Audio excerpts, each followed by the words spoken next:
চট্টগ্রামের পটিয়া পৌর সদর পোস্ট অফিস সংলগ্নে সুলতানুল আউলিয়া হজরত রাওয়া মুশকিল কুশা জাহাগিরিয়া সিলসিলাই আলিয়া জাহাগিরিয়া এর মহান বুজুর্গ হজরত মকবুল শাহ রহমতুল্লাহ আলাইহির ৮২তম পবিত্র বার্ষিক ওরস শরীফ মহাসমারোহে গতকাল রবিবার সম্পন্ন হয়েছে।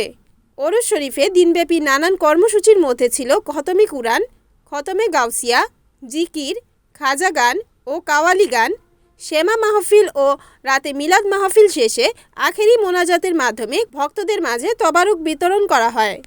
হজরত মকবুল শাহ রহমতুল্লাহ আলাইহির পবিত্র বার্ষিক ওরস শরীফ উপলক্ষে আয়োজিত মিলাদ মাহফিলে শুভেচ্ছা বক্তব্য রাখেন ওরস ও মাদ্রাসা পরিচালনা কমিটির সিনিয়র সহসভাপতি আজিজুল ইসলাম আজিজ। ওরস পরিচালনা কমিটির সভাপতি মুহাম্মদ জসিমউদ্দিনের সভাপতিত্বে মুহাম্মদ নাসির উদ্দিনের পরিচালনায় অনুষ্ঠিত মিলাদ মাহফিলে প্রধান অতিথি ছিলেন জাহাগিরিয়া শাহ সুফি দরবার শরীফের পীর হজরতুল আল্লামা আলহাজ শাহ সুফি মাওলানা সৈয়দ মুহাম্মদ আলী। প্রধান বক্তা ছিলেন হজরত মাওলানা মুহাম্মদ সাজ্জাদুল ইসলাম মাদানী। বিশেষ অতিথি ছিলেন হজরত মাওলানা মুহাম্মদ রেজাউল করিম সিদ্দিকী। বিশেষ বক্তা ছিলেন গাউসিয়া রহমানিয়া মসজিদের খতিব হজরত মাওলানা আলী হোসাইন আল কাদেরী।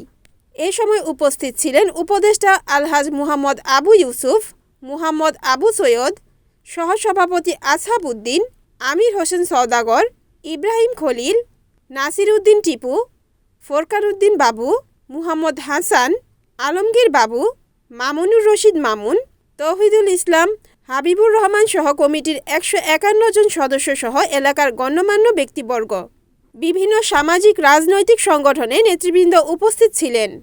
উক্ত ওরস শরীফে উপজেলার প্রত্যন্ত অঞ্চল থেকে প্রায় ২০,০০০ ভক্তদের মিলনমেলা ঘটে। Report Selim Chowdhury, NNTV, Chittagong.